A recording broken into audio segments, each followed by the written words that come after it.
Bismillah, assalomu alaykum va rahmatullohi va barakatuh. Bugun sizlar bilan Amerika va Eron o'rtasidagi urush boshlashidan oldingi urushni ko'rib chiqamiz. Xo'p, bu urush nima edi? Boshlashdan oldin bir narsani aytib qo'yay. Bu videoda men hech kimning tarafini olmayman. Ya'ni bu yerda kim to'g'ri yoki kim noto'g'ri degan gap bo'lmaydi. Men bu voqeani ikkala tomon ham, Amerika va Isroil rasmiylari ham va Eron rasmiylari ham davlat matbuoti nima deganini teng qilib, sizga bayon qilib beraman xolos. Maqsad bitta. Dunyoda kibertexnologiyalar urushda qanday ishlatilganini tushunish, qaysi tomon haq degan xulosani o'zingiz chiqarasiz. Videoga like bosing, bizga obuna bo'ling, izohlarda o'z fikringizni yozib qoldiring, biz boshladik. Nima uchun bu urush boshlandi? Buni tushunishimiz uchun uzoqqa borishimiz shart emas. Amerika va Isroil ko'p yillardan beri Eronning yadro dasturidan xavotirda edi. Ular Eron yadro qurol yasashga harakat qilyapti deb hisoblashardi. Eron esa doim buni rad etib kelgan. Bizga faqat tinch maqsadlar uchun kerak degan. Bu ziddiyat yillar davomida davom etdi. Ba'zida sanksiyalar orqali, ba'zida yashirin operatsiyalar orqali. Lekin 2026-yil fevral oyining oxirida vaziyat butunlay boshqacha tus oldi. 28-fevral kuni shanba kuni erta tongda Amerika prezidenti Trump video murojaat qildi. U Eronga qarshi harbiy operatsiya boshlaganini e'lon qildi. Operatsiyaning nomi Epic Fury, ya'ni ulkan g'azab edi. Bir necha soat ichida dunyo bo'ylab yangilik tarqaldi. Eron rahbari Ali Xomenei halok bo'lgan. Buni keyinroq Eronning o'zi ham tasdiqladi. Lekin bu videoning asosiy mavzusi jismoniy urush emas. Chunki bu urushning eng qizig'i shuki, u boshlanishidan oldin boshlangandi. Ya'ni raqamli dunyoda boshlangan bo'ldi. Samolyotlar urushdan oldin nima bo'lgan? Odatda biz urush haqida o'ylaganimizda birinchi bo'lib nima esimizga tushadi? Samolyotlar, raketalar, portlash va hokazo. Lekin bu urushda tartib boshqacha bo'lgan. Amerikaning harbiy rahbari general Dan Cain voqeadan bir necha kun o'tib, 2-mart kuni ochiq bayonot berdi. Uning aytishicha, AQSh kiber qo'mondonligi bu operatsiyada birinchi harakat qiluvchi bo'lgan. Ya'ni birinchi zarbani AQSh kiber qo'mondonligi bergan edi. Birinchi zarbani samolyotlar emas, kompyuter dasturlari bergan. Bu bo'lim nima qilgan? General Cainning so'zlariga ko'ra, ular Eronning aloqa va sensor tarmoqlarini izdan chiqarishgan. Natijada Eron ko'rish muvaffaqlashtirish yoki javob berish imkoniyatidan mahrum bo'lgan. Tasavvur qilishingiz uchun, sizning ko'zingiz ochiq, lekin hech nimani ko'rmaysiz. Quloqingiz bor, lekin hech nimani eshitmaysiz. Eron harbiylari o'sha kuni aynan shu holatda qolgan edi. Jismoniy jihatdan emas, raqamli jihatdan ko'r va kar qilib qo'yilgandi. Shu bilan bir vaqtda Eron ichida internet aloqasi keskin pasayib ketadi. Odatdagi holdan atigi 1 dan 4% gacha. Hukumat saytlari ishlamay qoladi. Odamlar tashqi dunyo bilan aloqa qilmay qo'yadi. Bu tasodif emas edi.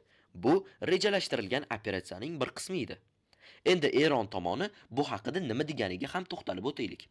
Eron tashqi ishlar vazirligi bu hujumning butunlay boshqacha atagan.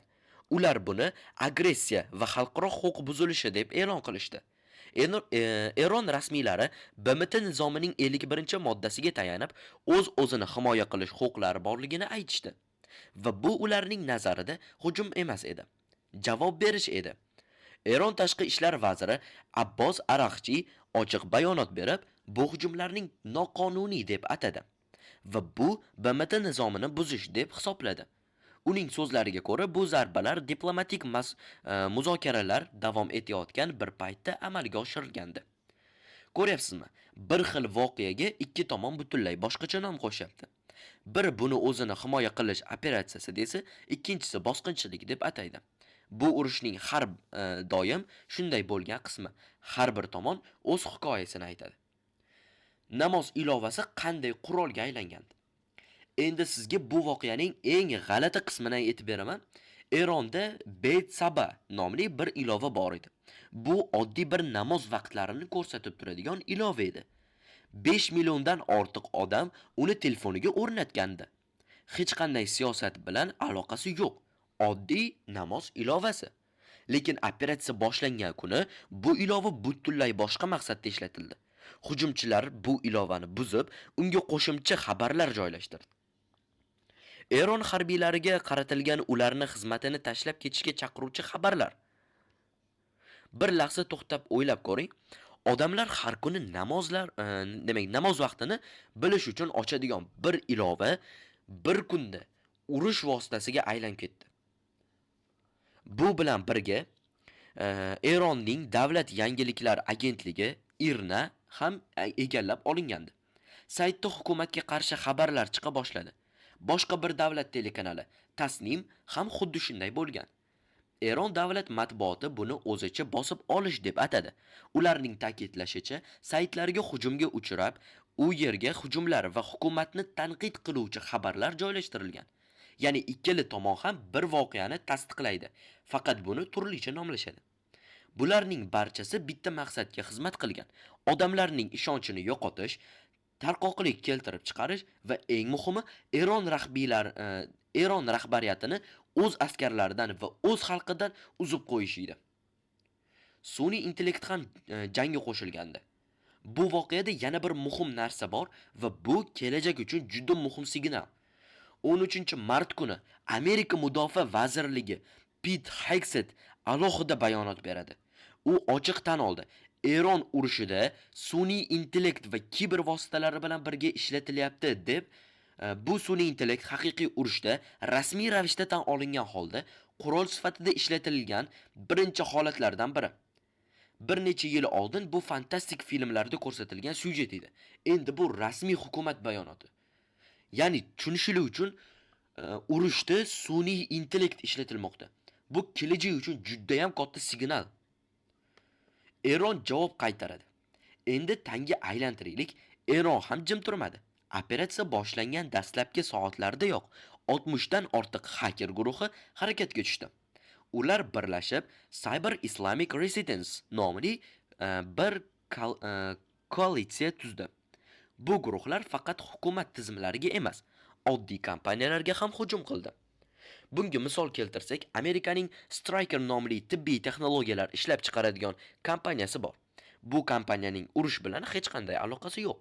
Lekin 11-mart kuni ular butun dunyo bo'ylab tarmog'i buzilganini tan olishga majbur bo'lishdi. Xodimlar ish kompyuterlariga kirganda ekranga Eronga bog'liq Handala nomli hacker guruhining logotipi paydo bo'ldi. Bir tibbiy kompaniya, dorixona kabi oddiy narsa bilan shug'ullanadigan kompaniya, lekin u ham urushning nishoniga aylandi. Shu bilan birga Eron jismoniy javob qaytardi.